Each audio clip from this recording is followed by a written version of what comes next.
کے دیکھیں, آپ غصے کے جواب میں غصہ کریں تو سامنے والے کو کوئی سزا نہیں. آپ کبھی گالی کے جواب میں مسکرا دینا, یار اب میں تیرے ساتھ بات کروں, تیرے ساتھ بحث کروں تو یہ زیادہ بڑی سزا. یاد رکھیے گا, ہم تو دشمن کو بھی پاکیزہ سزا دیتے ہیں, ہاتھ اٹھاتے نہیں, اسے اس کی نظروں سے گرا دیتے. جب تھپڑ مارا تو بابا جی ہنس پڑے, کہنے لگے تجھے کہا تھا نا تو غلام ہے, تو بھائی واقعی غلام ہے.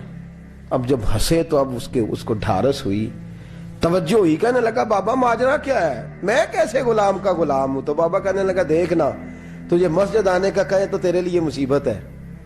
اتنے لوگوں کو تو ٹائم دے لیتا ہے لیکن اللہ کو تو نہیں دے پاتا. تو نفس کا غلام ہے اور نفس میرا غلام ہے, لہذا تو میرے غلام کا غلام ہے, تو میرے نوکر کا. کہنے لگے یہ ساری نفس پرستی ہے, یہ جو تو نے دنیا داری اکٹھی کی ہوئی ہے نا, یہ جو تیرے نعرے لگ رہے ہیں اور تو سمجھتا ہے کہ یہ میرے, تو تنخواہ دیتا ہے, تیرے نعرے لگاتے ہیں, ذرا تنخواہ چھوڑ کے بات کر, پھر دیکھ تیرے کتنے نعرے لگتے ہیں. تو یہ ڈرتے ہیں تجھ سے لوگ, تیرے آگے پیچھے بھاگتے ہیں. ذرا اقتدار سے سائیڈ ہو تو یہ پتہ لگے تیری قیمت کیا ہے. تو سمجھتا ہے کہ میری جیب میں پیسے ہیں, لوگ مجھے سلوٹ کرتے ہیں, تو میاں تجھے سلام کوئی بھی نہیں کر رہا, تیری جیب کو سلام ہو رہا ہے, تیرے عہدے اقتدار کو اور تیری وحشت اور دہشت کو سلام ہے. اس نے کہا حضرت جی مجھے سلام کب ہوگا؟ تو فرمانے لگے جب تو بادشاہی میں فقیری کرے گا. جب تو بادشاہی میں بھی فقیری ہوتی ہے میرے عزیزوں, بادشاہی میں بھی فقیری ہوتی ہے. آپ کے اس ہندوستان کا ایک بادشاہ کا نام اورنگزیب عالمگیر بھی ہے. اورنگزیب عالمگیر کے انتقال کا وقت آیا نا, تو اورنگزیب عالمگیر بیمار ہوئے, آخری وقت منبر پہ چڑھے اور لوگوں کو کہنے لگے, لوگوں تو مجھ سے اکثر پوچھتے تھے نا کہ بادشاہ تیری 2 انگلیوں پہ سیاہی کو لگی رہتی ہے اور تیرے ہاتھوں میں سوراخ کیوں رہتے ہیں. اورنگزیب عالمگیر, یہ میں آپ کو فرشتوں کی کہانی نہیں سنا رہا, اس دنیا میں, اس دور میں, اس دھرتی پر بسنے والے لوگوں کی کل کی بات سنا رہا ہوں.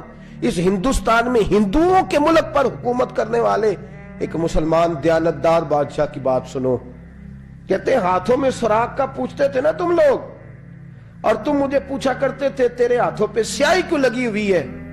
اورنگزیب عالمگیر متحدہ ہندوستان کا مطلق العنان بادشاہ کہنے لگا, میرے انتقال کا وقت آ گیا ہے, اب میں تمہیں بتاتا ہوں, میں نے ساری زندگی حکومت کے خزانے سے 1 روپیہ تنخواہ نہیں لی. میں کتابت کرتا تھا, کتابیں لکھ کے جو مجھے مزدوری ملتی تھی, اور میں ٹوپیاں سیا کرتا تھا, میرے ہاتھوں میں سوراخ ہو جاتے تھے, میں نے اس کا رزق حلال کھایا ہے. اور فرمایا 50 روپے فلان جگہ میں نے رکھ دیے ہیں, میں مر جاؤں تو اس کا مجھے کفن دے دینا اور لوگوں کو بتانا کہ وہ ہندوؤں, میرے رسول پاک صلی اللہ علیہ وسلم نے جس طرح مجھے کہا تھا میں نے اس طرح حکومت کی. وہ خطبہ پڑھ رہے تھے, اورنگزیب خطبہ پڑھ رہے تھے, اور گلیوں میں کھڑے ہندو کلمہ پڑھ کے مسلمان ہو رہے تھے. میرے دوست, یہ بادشاہی میں فقیری ہے. ہمارے پاس تو پیسے آتے ہیں تو ڈرائیور کی ذمہ داری ہے, یہ بھی پروٹوکول ہے. ڈرائیور نے گاڑی بھی چلانی ہے اور صاحب کا دروازہ بھی کھولنا ہے. اس نے اندر بیٹھیں گے تو دروازہ بھی ڈرائیور صاحب نے. نفس پرستی ہے, جتنا مرضی آگے لے جاؤ, اتنا مرضی. یہ کوئی بادشاہی, یہ کوئی آپ کا بڑا پن نہیں ہے. وہ تنخواہ لیتا ہے, مجبور ہے, کیا کرے. ہو سکتا ہے کل کو اس کے پاس پیسے آئیں تو بدلہ لینے کے لیے آپ کو ہی بلا لے کہ چل میرا دروازہ کھول. وہ محبت کے ساتھ, عقیدت کے ساتھ تھوڑی ایسے کر رہا ہے. ہم ذرا مال آتا ہے تو ہم بڑے بن جاتے ہیں. جو بڑے تھے وہ حضرت مولا کائنات شیر خدا علی المرتضی رضی اللہ تعالیٰ عنہ فرماتے ہیں, میں نے حضور کی بارگاہ میں عرض کی, یا رسول اللہ کو نصیحت ہی کر دیں, حضور مجھے کوئی. تو حضور نے فرمایا, علی جو دنیا میں پروٹوکول لیتا ہے آخرت میں رسوا ہو جاتا ہے. جو دنیا میں دنیا داری, دبدبے, تنتنے کی خواہش کرتا ہے, خواہش کرت. ملا رومی رحمت اللہ علیہ نے بڑا عجیب جملہ لکھا ہے. ملا رومی کہتے ہیں ہمارے پاس فرعون جتنے پیسے نہیں, نمرود جتنی دولت نہیں, ورنہ کئی لوگوں کا خدا بننے کو دل کرتا ہے.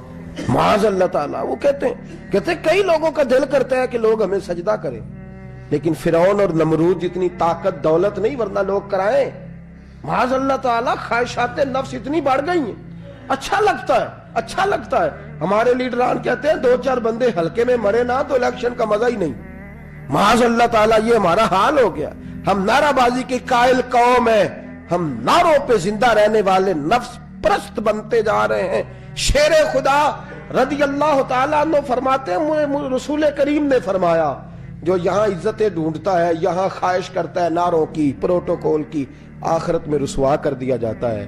اور فرمایا جو یہاں جھک جاتا ہے اللہ قیامت میں اسے عزتیں عطا فرما دے گا.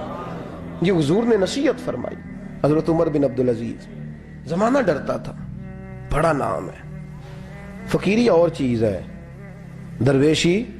اقبال کہتے ہیں دیار عشق میں اپنا مقام پیدا کر, نیا زمانہ نئے صبح و شام پیدا کر. خدا اگر دل فطرت شناس کرے عطا تجھ کو, سکوت لالا و گل سے کلام پیدا کر.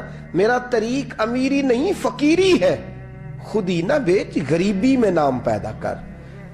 حضرت عمر بن عبدالعزیز رات کو بیٹھ کے نہ لکھ رہے تھے, تو ایک نوجوان آپ کی خدمت کے لیے رہتا تھا ہر وقت.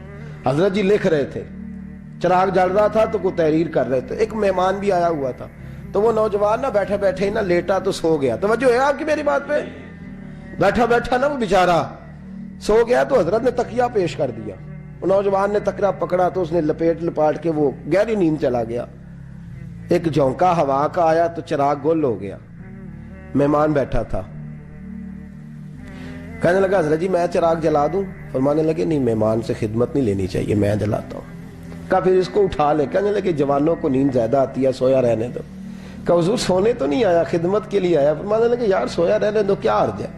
حضرت عمر بن عبدالعزیز اٹھے, چراغ جلایا, واپس آ کے بیٹھے تو وہ دیکھیں نا, یہ بادشاہوں کے لیے تو نہیں نا ایسا ہوتا, بادشاہ تو نہیں نا کر سکتے. یہاں تو تھوڑا سا جس کے پاس پیسہ آ جائے وہ کہتا ہے کہ تو نوکر میرے منہ میں کبھی لقمہ بھی ڈال دے تو پھر ہی ہے. میں اس کا مجھ سے تنخواہ لیتا ہے اور اب یہ اتنا کام بھی نہیں کر سکتا. ہر کام ہم کرانا پسند کرتے ہیں. کہا حضرت عمر بن عبدالعزیز سے کہنے لگا حضور عجیب آپ بادشاہ ہیں, آپ نے غلام کو جگایا ہی نہیں. حضرت عمر نے کیا, حضرت عمر بن عبدالعزیز نے جو قانون پیش کیا بڑا زبردست ہے. فرمانے لگے کم تو انا عمر بن عبدالعزیز رجعت انا عمر بن عبدالعزیز. فرمانے لگے کیا ہو گیا ہے, میں جب چراغ جلانے گیا تھا تو پھر بھی عمر بن عبدالعزیز ہی تھا, اور واپس آیا ہوں تو پھر بھی عمر بن میں تبدیل. محدث ابن جوزی نے لکھا ہے, کہنے لگے کم تو جب گیا تھا انا عمر بن عبدالعزیز, پھر بھی عمر بن رجعت, اور میں لوٹ آیا ہوں, واپس آیا ہوں, تو دیکھ لو کوئی کمی تو نہیں ہوئی. میرا باپ بھی وہی ہے, میں بھی انا عمر بن عبدالعزیز, میں بدلا. تو دیار عشق میں اپنا مقام پیدا کر, نیا زمانہ نئے صبح و شام پیدا کر. بادشاہی میں جو فقیری ہے نا میرے دوست, جو اس کی لذت ہے, دیکھیے نا رسول پاک صلی اللہ تعالی علیہ وسلم دو جہاں کے بادشاہ. حضور فرماتے ہیں میرے دو وزیر زمین پہ ہیں, دو آسمانوں پہ ہیں. وزیر کس کے ہوتے ہیں بولیے نا, دو میرے وزیر. ترمذی کی حدیث ہے, دو زمین پہ ہیں, دو. حضور زمین والے وزیر کون سے ہیں؟ فرمایا ابو بکر اور عمر. آسمان والے کون ہیں؟ فرمایا جبریل اور میکائیل علیہ السلام.